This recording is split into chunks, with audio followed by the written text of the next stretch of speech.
Veterans Voices is sponsored by Douthit Insurance and Marathon Quick Stop.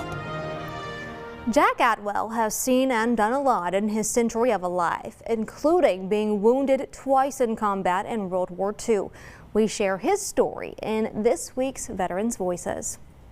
We was in the invasion of southern France, went up the Mediterranean, and that's my first action was actually in France. James Jack Atwell was in the 45th Infantry Division after being drafted to the Army in World War II. Infantry's nothing but, they say, plain old foot soldiers. That's what I was. When we invaded France, they put us on a cattle trail and took us on up for 100 miles or so and opened up, just get out.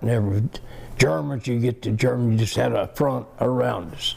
And you met somebody else that had opened up. He spent most of his time in France and Italy. We was in the Black Forest. I fought 21 days and dug us hole, and sometimes more than one a day, up to 3. And never had my shoes off, never had my hands washed, never had a hot meal, never slept in nothing but a hole in the ground for 21 days and nights. The first time he was wounded, a tanker was firing at him. He wasn't hit with a bullet, but a piece of shrapnel went up through his leg, forcing him to spend several weeks in the hospital while his platoon carried on. My outfit got almost wiped out. They got a heavy hit, and the division commander requested everybody come back to the lines, that they send them back if it's possible. I went back to the lines with a bandage on my leg, and when I got there, the captain said, "There's your platoon." The second time, he was being fired at on a hill, trying to get back to his platoon and get them out of range. They hit me on this leg. The sniper hit here and came up way high and broke my femur all in pieces, and I had to lay there.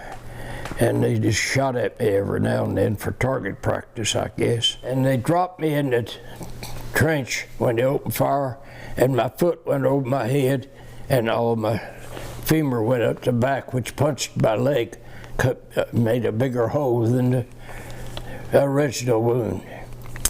But they got me out that night and flew me to England that next morning. Those injuries, forcing him into the hospital, might have actually spared his life. It came a lot worse later.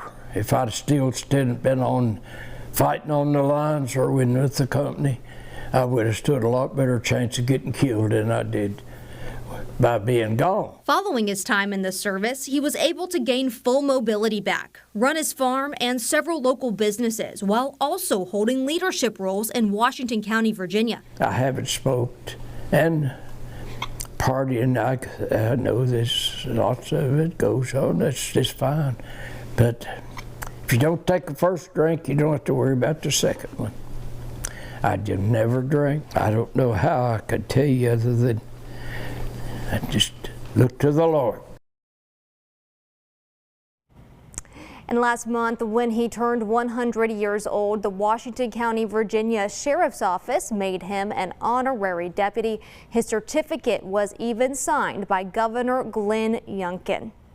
Well, you can nominate a veteran who served our country and share their story for our ongoing Veterans Voices series. Just log on to WJHL.com and then click the Community tab.